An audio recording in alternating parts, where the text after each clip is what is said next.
No Breathing and Other Stories by Megamind Grant. Chapter 1 No Breathing. All the foals were so happy and excited. They all graduated Miss Shirley's class, and their parents and family were there. There was cake being served and talk of the next grade up. Wait, what? That's right, there was another grade up after Shirley's class. Would Shirley teach it? They all asked, but no, Shirley would not teach it. If not Shirley, who? Why, Hard Knocks, you sillies, the adults all told them. Later, Diamond Tiara and Silver Spoon began to torment and taunt the Cutie Mark Crusaders. You went the whole semester and didn't get your cutie marks? You didn't even know about the next grade? You must feel like so totally stupid. Oh, wait, you are! They then giggled evilly and walked away. Then Twist came by and Apple Bloom asked, Are you really gonna let them do that? Well, yes, because they're really cool. We're like best friends. With that, Twist left, and Apple Bloom muttered under her breath, I wish the worst things possible can happen to them all. I really, really do. Be careful what you wish for, Apple Bloom. Be very, very careful. They started the day with a new pony going to the schoolhouse. Except she wasn't really a pony. She was a brown Minotaur heifer. There were murmurs throughout the entire classroom about this new teacher, whom they all knew to be Hard Knocks. Hard Knocks shouted, No breathing! There was silence among the foals, then laughing. She must have been joking, surely, but she wasn't joking. You all quit laughing and hold your breath, she yelled so hard. They all began to cry. You'll quit your blubbering. I'll make it easy for you. I'll turn on the gas. With that, what appeared to be coasters in her classroom actually turned out to be canisters of a misty white poison gas. All the foals tried to go for the exit, but alas, it was locked. So they all ducked and covered their mouths and noses. To their relief, the gas was stopped being produced. Then she said, You can breathe now for now. Again for now. Isn't it easy to resist the temptation of breathing when the air around you is toxic? There are 3 fowls, however, who didn't. One colt in particular spent the class period yelling for help. Poor Snips, rest in peace. Sweetie Belle gasped at the sight of one carcass in particular.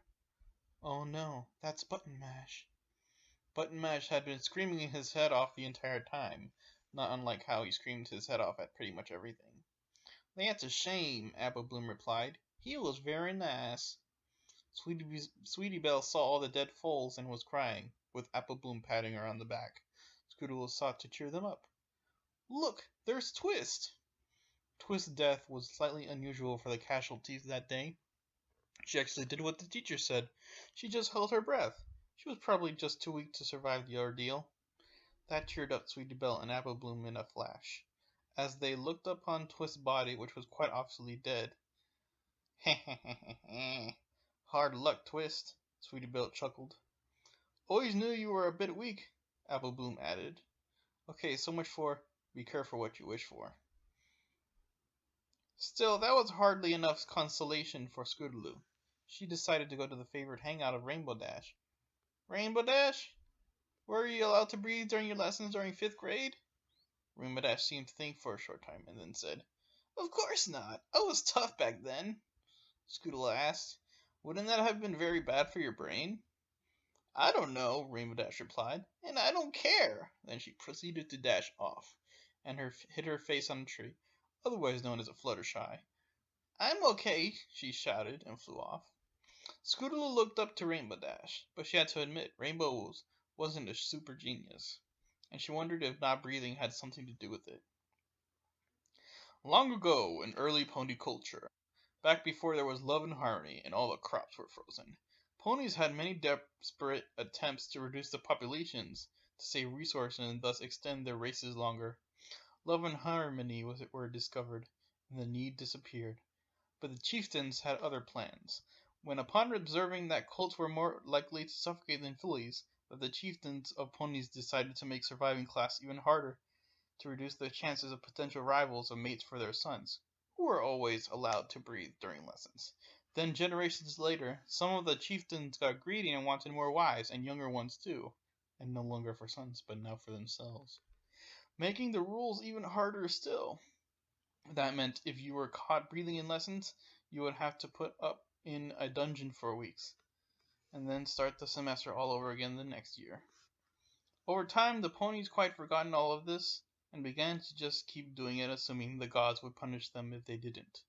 Of course, more and more cities were daring to allow the fowls to breathe during their lessons, but that was a liberal concept that rural Ponyville would never allow to happen to upset their traditions. Then that Tuesday, class began again. No breathing! This time, not breathing was hard, because now there was no poison gas, and now the students could hardly resist the temptation not to breathe. Diamond Tiara proceeded to whine in class. Miss, can I go out and do some breathing? No, you got all playtime to do it. Oh, come on, miss, come on. But it was no use. No amount of begging would get any permission to breathe. In fact, Diamond Tiara's insistence would get a firm hand on her muzzle, and she could not breathe or utter a word throughout the entire class period. Eventually, to the relief of many other students, Diamond Tiara would eventually pass away. Apple Bloom found grim pleasure at the sight of Diamond Tiara's face getting increasingly purple, more so than her coat was. She looked around, and it appeared that Silver Spoon was looking pretty relieved too. Apple Bloom went home fearfully, going to tell Applejack about everything that happened, including all the dead foals. But Applejack's reaction was nothing short of disappointing. I pony up, Sugar Cube. I was not allowed to breathe during my lessons too. But it ain't fair. Come on, no pony is allowed to breathe during the 5th grade. Well, that's true. How come you're here to tell the tale? Apple Bloom asked. Don't the kids know these days? Geez, guess each generation really is getting dumber. Apple Bloom found that particular remark rather annoying. Well, just tell me. You wouldn't want your little sister to die, would you? Well, she was weak and stupid enough. But seeing Apple Bloom in tears, Applejack said with a sigh, Fine, I'll tell you. You breathe under the desk lids when she isn't looking. That Wednesday, Apple Bloom had agreed with her friends to attempt to try to snatch a quick breath under the lids of their desk when Hard Knocks was distracted. However, Ruby Pinch made a terrible mistake. She slammed the disc lid. Hard Knocks heard that, slowly approached Ruby with a harsh look on her face. There was a deadly silence, but did not last long. Out! School prison! Then, before you could say Jack Nicholson, a trapdoor opened from under Ruby Pinch's seat. Seat and Philly both fell down with a yelp and landed with a crash. Then Hard Knocks jumped down the trapdoor, and all the surviving class breathed a sigh of relief. However, Hard Knocks' head poked out from the trapdoor hole, and she said, No breathing! Miss, Silver Spoon shouted many days later from a trapdoor hole, I've been up here for 3 weeks, and there's rats, and they're nibbling my hooves. Apparently, the dungeon was a place in which, after you fell into it, the teacher would proceed to string up on the wool bars. It was fortunate, perhaps, that fewer and fewer students were perishing, a number of whom intentionally went to the school prison to avoid not breathing. Many would not rather have rats nibble their hooves than to suffocate in class. Silver Spoon, however, was not one of them, because she knew once she was released from school prison that you would have to start the class all over again, a risk she would rather avoid. No Silver Spoon was here because when she slammed the desk lid, she was breathing behind. She was caught. Silver had previously threatened lawsuit, but her words fell on deaf ears. Her father always scolded her, saying that she should have been a big girl and not breathe during her lessons. Not one member in our family was caught breathing during lessons, he would say grandly and firmly. I won't tolerate a daughter who does. Even though the Cutie Mark Crusaders avoided being caught so far, they only avoided by slamming the desk lids when the teacher was yelling at some other fowl. Fluttershy did take the time to teach Sweeterbelle CPR, but she couldn't save all the fowls. Many of them passed away irrevocably. Snail seemed to be the only colt who could just smile and survive the whole time through class, probably because he had hardly any brain to supply with oxygen. As over time, each foal was passing away, eventually there would be almost no foal to yell at. School prison meant going back to cheerleading class to start all over, and then taking this one under hard knocks all over again. It was not a risk any of them wanted to take. Sweetie Belle went to consult her sister Rarity, and told her all about her class, about how she wasn't allowed to breathe, and how kids would keel over and die, and how protests fell on deaf ears, and even about the desk lids. Well, of course she got caught, Rarity scoffed. She didn't gingerly put her hoof on the edge of the desk, like a proper lady should. If you do that, the desk lid closes quietly, no noise at all. Survival can, in fact, be conducted in a ladylike manner, though it seems as though many have forgotten this. But we already did that, Sweetie Belle, Apple Bloom objected. Scootaloo added, yeah, and you sent to school prison when you do. But we didn't put our hooves on their desk lids before. That way there'll be no noise at all. So Friday near the end of the semester began like any other day. No breathing. They all had to hold their breaths for a while. There were only 6 left. Dinky, Apple Bloom, Sweetie Belle, Snail, Scootaloo, and Featherweight. The Cutie Mark Crusaders knew it was a one-shot. Featherweight then breathed beneath the desk lid, but alas, his hoof slipped. The desk lid slammed, and then, school prison! And he disappeared beneath the trapdoor. The others also snuck in some breaths, except for Snails, because apparently they need to breathe. They were the only 5 survivors: Apple Bloom, Sweetie Belle, Scootaloo, Dinky, and Snails. But strange sensations occurred on the flank of the Cutie Mark Crusaders, and powerful beams of light emitted from them. They all knew what this meant. We got our cutie marks! Tall-eyed Sparkle ran up to see them, examined them. Very good, girls, Apple Bloom exclaimed. Look at my cutie mark. It's a diamond-shaped thingy. Twilight giggled and said, yes, I can see that. It's the Buffalo Medicine's bullseye. It's a symbol of wisdom. Okay, Sweetie Belle, let's see yours. Twilight inspected for a while and then said, aha! A feather. What does that mean? Sweetie Belle asked. That is a symbol for healing powder. You can save those who suffer, Twilight explained. So Scootaloo asked, what about mine? A rattlesnake jaw, strength. Awesome! Wow, that was a great semester, Snail said. Let's do that again. Just our luck, Apple Bloom said sadly. The only coat who lived was Snails.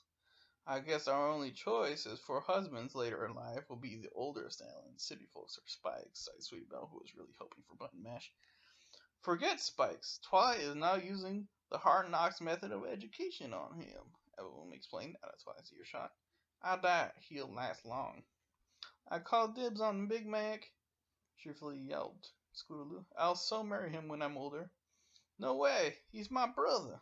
Marry a city colt or something. Word of Celestia is that he can breathe in Las Pegasus lessons.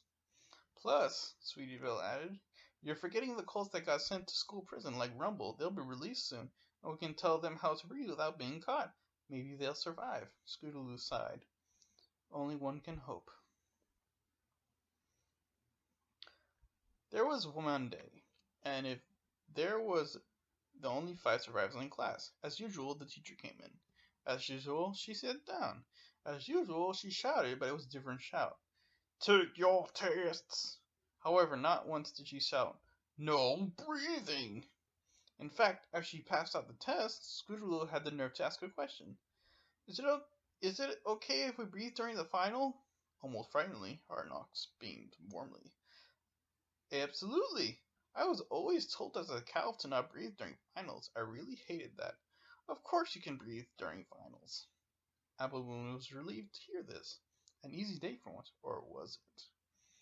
Apple Bloom then examined their test. She realized she didn't know the answers to any of the questions. She spent so much time and energy trying to survive that she didn't pay any attention in class. In fact, the only fowl who passed the finals was Snails. Spike! What did I say about no breathing? Twilight shouted. She, having been raised in a rather liberal school in Canterlot, where breathing was encouraged, did not really know the cultural significance of not breathing to Ponyville. Spike, however, was far too weak to answer. In fact, he began to see a tunnel with a light